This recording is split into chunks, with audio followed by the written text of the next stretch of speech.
부모들이 가져야 하는 자세. 누구나 다 자식을 갖고 있어요. 어떤 부모라면 자식은 한두 명은 다 키우고 있잖아요. 근데 우리 세대가 있잖아. 너무 많이 변했어. 우리 세상이 잘난 사람도 있고 못난 사람도 있단 말이야. 내가 요번에 어떤 거 보고 놀랬냐면은 한 아이가 학교에서 왕따 당하는 거예요. 이제 아빠하고 엄마하고 이혼을 했겠죠. 엄마는 나름대로 열심히 애들을 기르는 엄마인데 얘가 학교에서 놀림 받나 했더니 엄마들끼리 말을 만들어서 애를 피해를 주는 거야. 엄마들이 애들 학교 데려다주고 이제 아침에 모여서 앉아갖고 커피 마시면서 누구 하나 딱 놓고서 있잖아. 걔를 갖다가 이제 씹는 거야. 그 여파가 그 애한테까지 간다는 거야. 그래서 애가 자해를 한대. 뭐 그 사이트를 있다며? 자살 사이트인가 뭔가 있다며? 거기 들어가서 자살을 어떻게 하나 그런 거 찾아가고 자살하려고 그러고. 왜 애를 그렇게 만드냐고. 어머니들 치맛바람 너무 불고 댕기지 말라고. 애들에 대해서 좋은 점을 얘기하는 건 괜찮아. 근데 왜 하나를 놓고서 걔를 갖다가 왕떨 만드냐고. 내 자식이 어떻게 될지 몰라. 내 자식이 잘 크다가 언제 어느 때 하락을 할지, 어떤지 내가 죽을지, 사고가 날지, 다리가 부러질지, 팔이 부러질지 어떻게 알아? 모르는 거야. 반성을 해야 되겠지? 진짜로? 자식은 대학 가르쳐서, 대학원 가르쳐서, 유학 보내놨어. 와서 부모 때려 죽인 자식도 있어. 잘 기른 건가? 아니잖아. 그치? 그러니까 절대 자식 가진 부모님들은 있잖아. 입장소리 하지 마세요. 혹은 어떤 하나를 놓고서 지목해서 바보 만들지 마세요. 이 세상은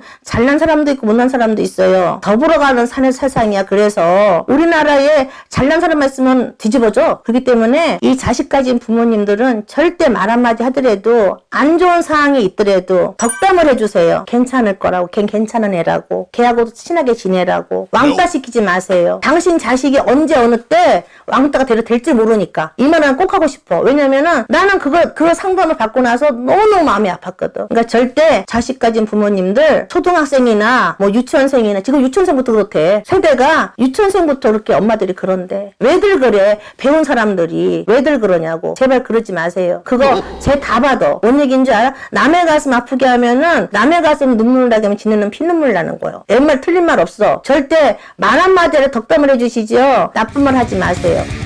아셨죠? 오늘 질문 드릴 거는 네. 저희 부모님도 그렇지만 모든 자식을 둔 부모님들의 똑같은 심정일 것 같아요. 그러면 자녀에게 도움이 될 수 있는 부모의 마음가짐 이런 게 좀 있을까 해서. 부모니까 당연히 내 자식이 잘 되기를 바라고요. 조금 더 나은 삶을 선택하기를 바래요. 근데 부모여서 조언을 하거나 충고를 하면 요즘 애들이 말을 들어요? 본인 엄마 아빠 말 들어? 그래요. 안 들어요. 왜 안 들을까요? 엄마여서 그래요. 엄마고 아빠여서. 생판 모르는 친구나 회사 직장 동료 선배 말은 들어. 근데 내 부모나 내 형제 말은 안 들어요. 애들이 버르장머리 없어서가 아니야. 엄마 아빠의 입장에서 애들을 케어하고 싶은데 엄마 아빠니까 충고나 조언이 아니고 자꾸 잔소리를 해요. 생판 모르는 남이 야, 너 건강 생각해서 살 좀 빼야 되지 않겠으면 들을 거야. 근데 엄마 아빠가 이놈아 너 살 좀 빼. 그거 갖고 대거 싸우면 그건 잔소리요. 근데 그거를 내가 자식이어도 기분 나쁜데 반대로 내가 부모여도 기분 나쁜 거예요. 며칠 전에도 안 그래도 그런 일이 있었어? 27살 먹은 아들내미를 둔 친구예요. 근데 이 아들이 자꾸 직장도 오래 못 다니고 뭔가를 해도 안 되고 열심히 아르바이트는 하는데 생활은 나아지지 않고 미래는 없고 계획이 없어. 자꾸 기운이 꺼져간대. 어떻게 하면 좋겠니?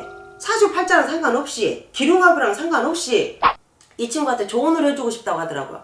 그러면 진짜 조언이어야 돼요. 엄마인 내가 27살, 8살 때 나도 그랬던 것 같아.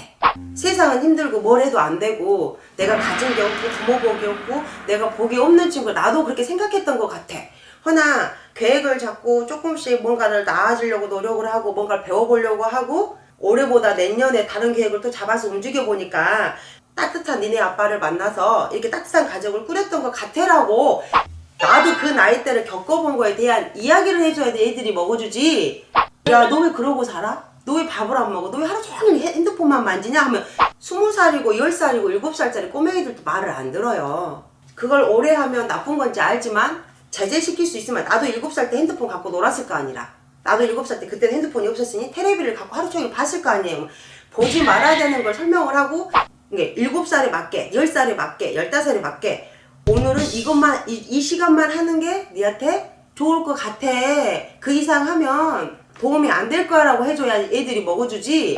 잔소리 한다고 먹어줄 애들이 아니에요.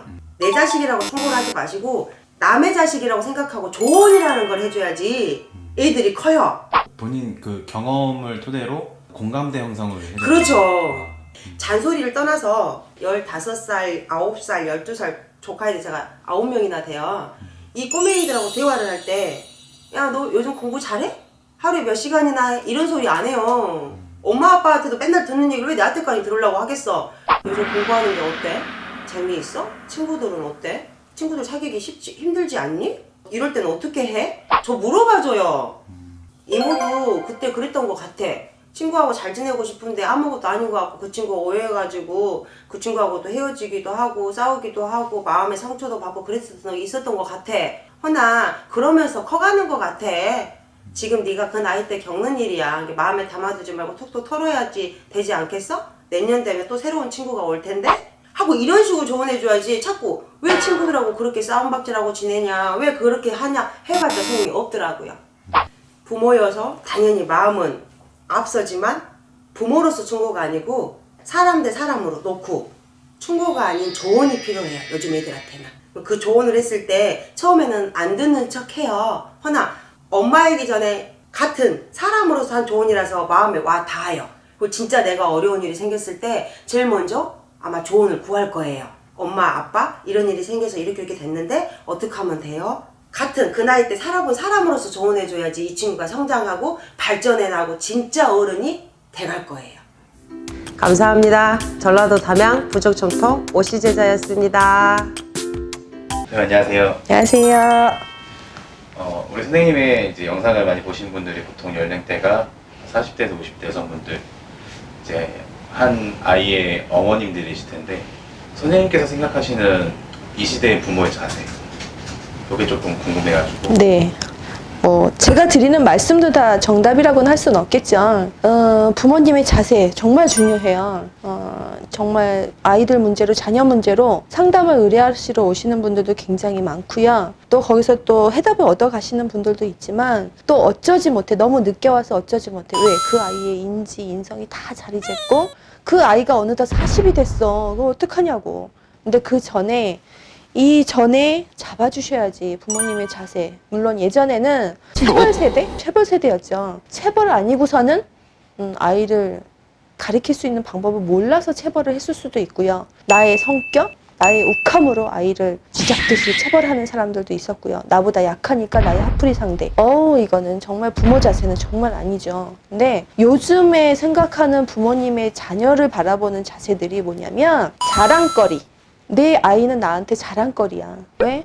임원 해야지. 회장님 하셔야지. 학교에서도 수상해야지. 표창장 타셔야지. 그런 부분에 자랑거리밖에 안 되는 정도로 이렇게 보이거든요. 하지만 아이도 자유가 있고 개성이 있고 감성이 있어요. 그러니까 그런 부분들을 좀 잘 살려서 너가 하고 싶니 해서 해. 이 부분이지. 내가 나의 마음, 나의 욕심으로 해서 아이들 임원이 되고 수상을 하게 하고 물론 좋긴 하겠죠. 하지만 그건 아니라고 봐요. 아이들을 좀 자유롭게 해주셨으면 좋겠고요. 그 다음에 자유롭더라도 너무 아이가 이 환경에서 자립할 수 있는 그런 힘이 없게 만드시는 건 아니라고 봐요. 왜? 뭐든지 오냐 뭐든지 필요하면 돈 나와, 뭐든지 필요하면 책 나와, 옷 나와, 뭐든지 다 해주시잖아. 내가 빚을 내서라도 아이들한테 해주시잖아요. 그러면 그 아이는 곧 내 욕심으로 아이한테 해주신 거지 그 아이는 자립할 수 있는 힘이 하나도 없어요. 엄마 아빠가 안 계시면 그 아이가 어떻게 될 건데? 그죠? 그 아이가 40이 됐어. 내 나이가 70이야. 70에 내가 경제적인 활동이 하나도 없는데 40에도 사업시켜달라고? 엄마 아빠 들들 볼까? 어떻게 할 건데? 그러면 그 아이를 자립할 수 있는 자립심을 키우는 게 최고예요. 정말 당부드릴게요. 정말 오시는 분들 보면 30이 되든 40이 되든 클럽에 가서 6천만 원어치 술을 먹고 엄마 갚아줘. 그래? 내가 경제적 능력이 있으면 갚아줄게. 하지만 능력이 없어. 그러면 이 아이는 신불자 되는 거지. 그거는 말이 안 되는 얘기니까요. 당연히 아이가 조금 힘들어 보여도 나를 위함이 아닌 곧 아이를 위해서라면 좀 자립할 수 있는 힘을 키워주시고요. 아이한테 계속 물질적으로 뭔가 간다는 것은 나만의 만족이고 나만의 불편함을 해소하는 길밖에 아니에요. 나 편하자고 아이한테 너무 아이를 막고 있는 거지. 그러니까는 당부드리게요.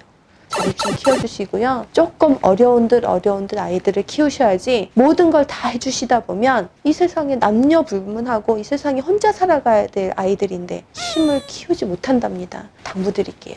선생님, 네, 우리 선생님 채널을 시청하시는 시청자 연령대가 네, 자식을 낳으시고 네. 사회생활을 열심히 하시는 분들이 대부분이신데 네, 네. 아무래도 이제 부모 자식 간에는 조금 이제 항상 트러블도 있을 수 있고 그렇죠. 항상 힘든 관계라고 생각을 하거든요. 네, 그러니까 네, 네, 그래서 부모 입장에서 자식을 어떻게 봐야 될까? 네, 무당 우리 선생님의 생각이 네. 궁금해서 냅두시면 돼요. 냅둬라. 네. 기본적으로 한국은 유치원, 뭐, 초등학교, 중학교, 고등학교, 대학교, 대학원까지 이런 체계의 틀을 잡아놓은 게 있잖아요.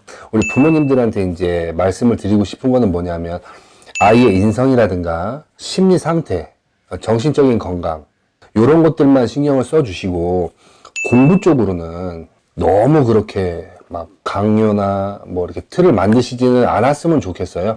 왜냐하면, 쉽게 말해서 얼마 전에 상담하러 오신 분인데 딸을 상담을 하신 거예요. 공부를 해서 계획하고 있는 쪽이 이 방향이래요. 될 거냐고 안 될 거냐고. 근데 제가 뭐라 그랬냐면 합격을 한다. 그래서 합격을 물어보는 거면 한 번에 안 되더라도 두 번, 세 번 정도 도전을 하면 100% 합격이다. 근데 이 아이가 합격을 하는 것만 물어보면 합격이니까 그것만 대답을 해드릴 수가 있는데 합격을 하고 나서가 문제인 거예요. 합격을 해서 정년 퇴임 때까지 쭉 건강하게 급여를 받아서 재물도 쌓고 안정되게 이제 일반인처럼 쭉 살 수 있으면 좋은데 전혀 그게 아닌 거예요. 튕겨져 나오는 게 보였어요. 그러면 이 아이는 튕겨져 나와서 또 다른 걸 해야 되거든요. 지금까지 했던 모든 거를 수도를 하고 근데 그게 보였어요. 왜냐면 그 아이의 기운이 어마어마하게 셌거든요. 그래서 이 아이를 공무원이라든가 공직자를 만들고 싶으면 그리고 오랜 시간 쭉 보내고 싶으면 군인이나 경찰, 검사, 판사 이쪽으로 모셔라. 그랬더니 아 그래야 되냐고 자기가 원하는 거는 엄마가 원하는 걸 왜 얘기해 딸 인생을 얘기를 하는데 근데도 어찌됐든 조언을 드렸어요. 그래서 근데 어찌됐든 저는 부모님들한테 말씀드리고 싶은 거는 시대가 변했잖아요. 우리 물론 잘하시는 분들도 있어요. 그러니까 아이를 훈육하실 때라든가 뭔가를 시키실 때 아이의 심리라든가 정신적인 건강만 디테일하게 신경을 쓰시고 공부 쪽으로는 내비두시는 게 가장 좋고요. 점사를 쭉 보다 보면 자기가 뭘 해서 먹고 살지 자기가 제일 잘 알아요. 처음에 아이들한테 꿈도 물어보고 하잖아요. 그러면 그 아이가 제일 잘 알아요. 그리고 점사를 봐도 그 아이가 원했던 게 이거예요 라고 그거였어요 라고 얘기 나오는 것도 굉장히 많고요. 근데 사회적인 거, 사람들의 인식, 금전 뭐 이런 것들을 생각해서 거기다가 이유를 끼워 넣다 보니 이건 못하고 이쪽으로 끌고 간 거예요. 이쪽으로 끌고 갔더니 무슨 현상이 발생이 되느냐, 오래 못 가. 아니면 버티는데 병이 생기거나 아니면 자기가 스스로 튕겨져 나오지 않으면 거기에서 튕겨져 내보내져요. 그래서 다른 쪽으로 돌 수밖에 없어요. 그러면 그 아이는 새로운 거를 또 적응을 해야 되는데 지금 시대에 있는 우리 젊은 친구들이나 지금 밑에 이렇게 자라나고 있는 학생들은요. 과거에 우리 부모님 때처럼 정신력이 세질 않아요. 정신력이 세질 않기 때문에 엄마 때를 생각하고 아빠 때를 생각해서 에너지를 쓰시면 전부 튕겨져 나가요. 아니면 완전 눌려가지고 다시는 못 올라올 정도로 이런 정신적인 병이 생길 수도 있고요. 방에서 막 틀어박혀가지고 안 나오고. 그럼요. 아이가 핸드폰을 계속하고 컴퓨터를 계속해. 냅둬요. 우리 어떤 분이 얘기해 주셨는데 앞으로는 지금 뭐 세계에서 제일 잘 나가는 기업들 보면은 다 컴퓨터 관련된 거, 인터넷 관련된 거, 뭐 어플 관련된 거잖아요. 그쪽으로도 할 수가 있으니까. 그리고 기본적으로는 명예가 있으신 집안은 물론 그 집안의 명예에 따라서 할 수밖에 없기도 하겠죠. 그냥 우리 일반인 분들을 위해서 말씀을 드리는 건 냅두세요. 잘 먹고 잘 자고 항상 밝으면 냅두세요. 그리고 기본적인 학교 공부 뭐 23등을 하든 14등을 하든 뭐 44등을 하든 냅두세요. 그리고 부모님들도 분명히 인지하고 계세요. 공부만이 다가 아니고 아무리 공부를 잘해서 대학교를 잘 졸업해도 놀고 있는 사람도 수두룩 빽빽이다. 눈만 높아졌고 정신력은 낮아졌어요. 근데 사람이 필요한 데는 따로 있어. 안 간다. 근데 이걸 안 가는 걸 가지고 이런 상황을 가지고 지도자가 지도를 못하고 있다. 뭐 누가 못하고 있다. 물론 그런 것도 있을 수가 있겠죠. 근데 기본 원인은 밑에서부터 보셔야 되는 거예요. 그래서 저는 예전에 그 애들 운동 가르칠 때 뭐라 그랬냐면 엄마들의 마인드가 바뀌면 대한민국이 싹 바뀐다는 얘기도 했었어요. 엄마들의 마인드가 상격에 자기 자식만 자기 집안만 잘 먹고 잘 사는 게 아니라 전체적인 것을 위해서 아이들을 위해 인성교육을 하고 예의, 범죄를 이런 것들을 가르쳐 놓으면 그 아이들이 나중에 사회에 나가서 전파되는 에너지는 어마어마하게 크거든요. 이걸 뭐 세계로 뻗치는 거는 시간 문제죠. 그런 얘기도 한 적이 있긴 있어요. 아이들한테는 정신적인 건강과 심리적인 건강만 괜찮으면, 육체적인 건강 괜찮으면 나머지는 그냥 냅두시라고 추천드리고 싶어요. 아이들이 이미 알고 있어요. 자기들이 뭘 해서 먹고 살아야 되는지는 무의식적으로 다 알고 있어요. 네, 이렇게 말씀드리고 싶어요. 25 밑으로는 20살이 된 수준대로 20살 밑으로는 적을 안 봐주시면 부모 동반해서 가능한가요? 부모 동반에서는 가능해요. 울산에서 오신 분인데 점사를 봤는데 아들을 물어봤어요. 지하주차장에서 기다리고 있다라는 거예요. 왜 같이 안 올라왔냐고. 아니 안 올라오면 안 될 것 같아서요. 물어봐야지. 같이 왔는데 같이 와도 되냐. 데리고 올라와가지고 봐준 적이 있어요. 근데 진짜 아까운 친구였어요. 안녕하세요. 네.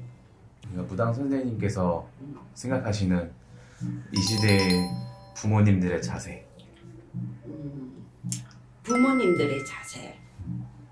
내가 자세를 가지려고 하면 내 부모한테 공양을 해야 될 거고, 그래야지 내 자식한테 받을 거잖아. 그렇지? 나도 이제 부모님을 모시고 이 자식을 키우는데, 요새 사람들 이제 보고 내 자신, 이건 내 자신은 이제 되돌려 봤을 적에 우리 이제 엄마도 80이 넘어가셨고 하신데, 요새는 한 번씩 이런 생각을 하긴 해. 조금 치매 걸리시고 이러면 요양원에 많이 보내시잖아. 나 좀 부정적으로 생각했었어. 사실은. 옛날에는 요양원 보내고 이런 게 없었잖아. 네. 왜 자식이 무조건 절대적으로 해야 된다. 라고 이제 고집을 했던 사람 중에 하나였어. 근데 요새 내가 또 이렇게 또 내 나름대로 이것도 공부인가 봐. 그치? 근데 이 사회에서는 어쩔 수가 없구나. 본의 아니게 어쩔 수가 없는 이런 게 상이 되더란 말이야. 그러니까 나도 내 자신을 한 번씩 아마 엄마가 치매가 걸렸는데 내 아니면 보살필 사람이 없단 말이야. 그럼 나도 과연 이 지금 이걸 안 하고 올인을 할 수 있을까라고는 생각을 해봤을 때는 아마 요양원에 안 모셨겠나 이런 생각을 해 사실은. 근데 이제 요새는 뭐 이렇게 뭐 무당이나 뭐 일반 사람이 아마 다 똑같은 생각일 거야. 이거는 뭐 부모 마음은 다 똑같으니까 자식한테 뭔가를 받기 이전에 내가 부모한테 항상 우리 신령님 효를 해라, 최선을 다해라 하거든. 근데 혹시 부족해 사실은. 난 내 자신을 생각할 때 굉장히 한다고 하는데도 굉장히 부족하다 생각하는 사람 중에 하나인데, 이 불효라는 거는 어찌 보면 좀 이 사회가 좀 만들어지는 것도 아니겠나라고 좀 생각을 해. 환경적으로 어쩔 수 없는 상황이 돼버린 것 같아. 그래도 최선을 다해야 된다고 생각하거든 나는. 내가 힘이 있을 때까지는 최선을 다하고 어쩔 수 없는 상황에서는 그 상황에 또 들어가야 되는 거예요. 근데 이런 말 하면 좀 우울해져. 그래 한 번씩 내가 그런 생각을 좀 해보거든. 과연 나도 효를 하는가? 아닌 것 같아. 좀 그런 생각 해볼 땐 좀 아닌 것 같아. 근데 난 내 자식 보고 효를 해라 할 자격이 있나? 과연 내가 있나? 없는 것 같아. 내가 바라지도 못할 것 같아. 누구나 다 생각은 하고 있지만 실천하기가 행을 하기가. 행위하기가지. 이제 최고 이제 중요한 거는 내가 항상 이제 얘기한 행을 하기가 제일 힘든 부분이거든. 근데 생각은 사람들 많이 해. 다 똑같은 생각을 할 거야. 대한민국 사람들 다 내 같은 생각을 하지만 그 행을 하기가 참 힘이 들거든. 근데 행을 한다는 게 최선인 거야. 할 수 있는 건 최선을 다 해라는 것밖에 없는 거예요, 사실은. 아들은 야야 아무거나 먹어도 산다. 너 부모들 때가 살 날이 얼마 안 남았다. 요새 애기들 좋은 거 입고 쓸 날이 더 많다는 거야. 근데 부모를 챙기지 않고 자식을 막 이래 하는 거 나 정말 싫어하거든. 난 내 자손도 그래 안 키우거든. 이제 20살 딱 되면 너가 알아서 살아라. 전화비 너가 내라. 너가 알바 하든지 뭘 하든지 너가 다 해라. 나는 부모를 공양을 해야 된다. 라고 생각하는 거거든. 자, 미성년자 지나면 자기 거는 자기가 해야 돼. 부모로서 할 도리는 다 했다는 거야. 이제 내가 해야 될 일은 부모한테 해야 될 일인 거야. 너무 요새 젊은 사람들 요새 세대 보면 자식에 너무 자기 자식은 귀하고 부모한테는 좀 등하시 하는 경우 난 그건 쌍불나. 난 진짜 쌍불나. 그건 아니란 거야. 내가 하는 행위 똑같이 자식한테 받는다라고 생각해. 내가 부모한테 일하지, 내 자식만 알지, 지 자식 시집 장가가면 내를 모르고 지 자식만 알게 된다는 거야. 그랬으면 안 된다는 거야. 상교육이 뭐고, 내가 부모한테 교육은 따로 시킬 필요 없다. 공부해라, 잘해라, 인성 따로 시키는 게 아니야. 내가 부모한테 하는 거 그대로 보고 배우는 거야.